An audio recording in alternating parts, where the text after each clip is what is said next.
What up? So, as the title says, somebody hit my truck, and they really did. With a Crown Vic, police interceptor Crown Vic. Um, got home from the road, safe in my semi all day, driving through snow, no incidents, nothing like that. Hopped in my pickup, got on the freeway. As soon as I got on the freeway, rear-wheel drive, Crown Vic, guy right next to me, hits black ice. His front end smashes into the front passenger side of my pickup.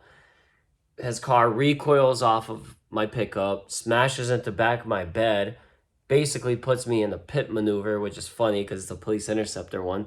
But yeah, he basically pitted me. I went spinning on the freeway. Um, Thankfully, I did not hit any of the light poles because there's a bunch of them. I didn't hit the light poles. After that, there was a ditch that I went down into. Luckily, I didn't go into the ditch sideways because I probably would have flipped over the truck. So thank God, like I didn't hit a pole. I didn't go in sideways. I didn't flip over. My truck went in backwards. So now it's, like a little bit of a hassle for me because I love my truck. It's not totaled by any means. I did have an adjuster come out and look at it already. I'll show you guys the video that I took when it first happened, and then I'll take you guys outside and show you outside and when it's daylight, sun went down at like 4 p.m. But yeah, he hit the bed, he hit the front. I couldn't even turn my tire, so I threw some straps on the front bumper. I pulled that out. Um, the guy, he looks pretty young. I feel bad for the guy. He doesn't have insurance as well. So I have to make a claim through my own insurance, and I already know they're being cheap because they have to pay for it. Then they have to hunt him down. I decided not to take a rental car because I don't want the guy having even more expenses than he's already going to have. So I'm just gonna use the Infinity or something because I just don't want the guy going through more than he already is. But in the meantime, here's the video, and then let's talk about doing the brake tuck or brake lines on the Civic.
So here's the Civic.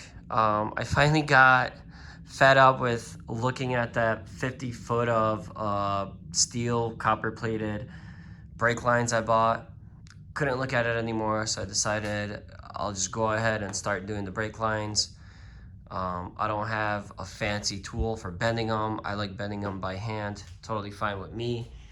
I did buy this little brake line flaring tool on Amazon. It was probably 25 bucks. Of course, most standard size is the 3/16 line, which is what I'm using on the Civic. A little cleaning tool right here. It's nothing special. It's pretty cheap, but it's going to do the job.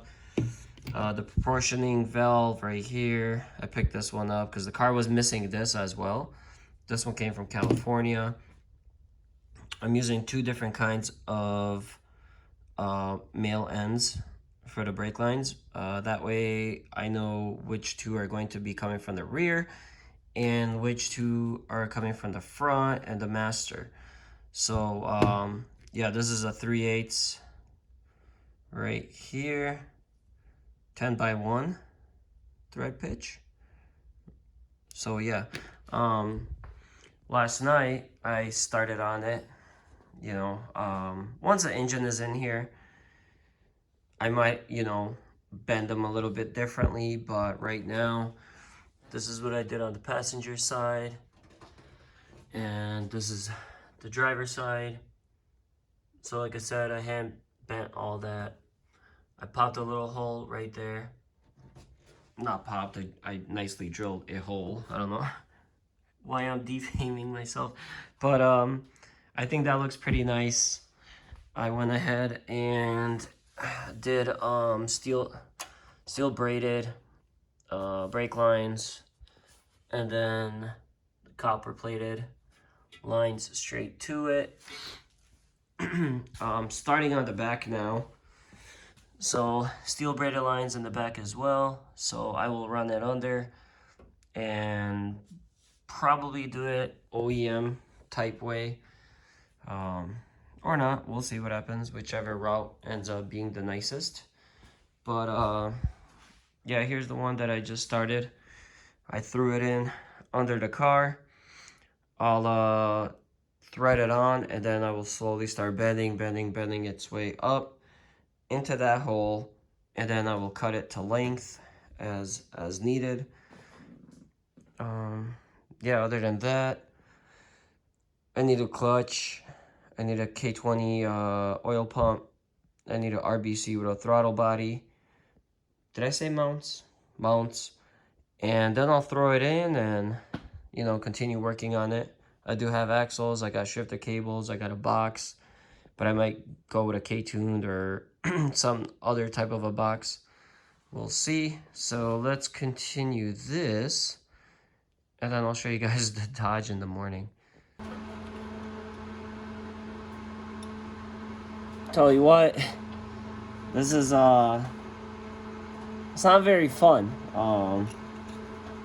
It's very tedious work, and my hands are falling apart. I know it'd be a little bit easier if I had a vise when I'm doing the brakes out there, but for the rears, it just makes more sense to do it in the engine bay. That way I can cut it to length properly, instead of like measuring multiple times. But my thumbs, oh my god, my thumbs are like falling apart. My thumbs hurt. They're all black. Look at that. Not bruised, but they're like, oh my god, they're burning. I got like little metal pieces on me. Since this is my first time like actually doing this, couple times I did everything. I get it done. Looks beautiful, and then I noticed that I didn't put a fitting on. So you gotta cut it, put a fitting on, do it all over again. That's how it looks right now. So now we'll throw this back on here and do it again.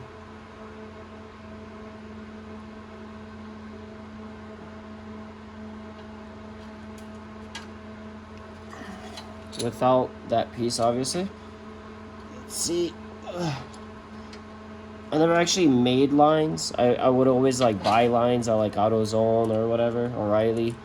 I would just buy brake lines and connect them together, but I actually wanted to try to do it myself, and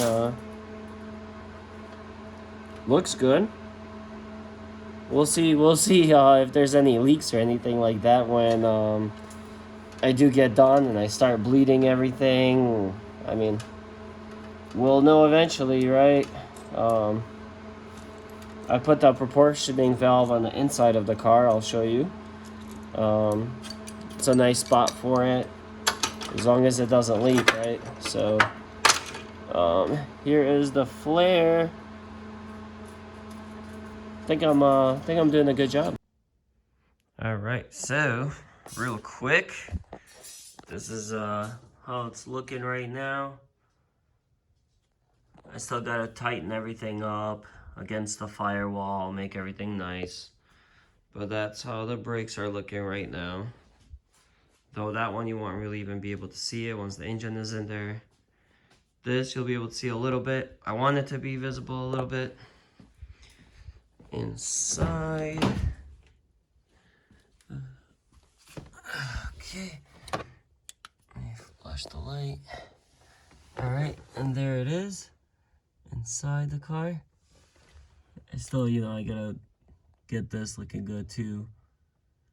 That's the right, yeah, that's the passenger front. I gotta make it look nicer. There's that. It's super sturdy. The lines hold it in place very, very well. But I'm gonna make a bracket from that lower bolt to the bottom. Just a nice little bracket to hold it, just in case. Since I have a non-part steering rack, I had to mod that U-joint right there with two power steering joints put together. That's how the brakes are looking. There it is in the back. Now I'm gonna start adding some fluid.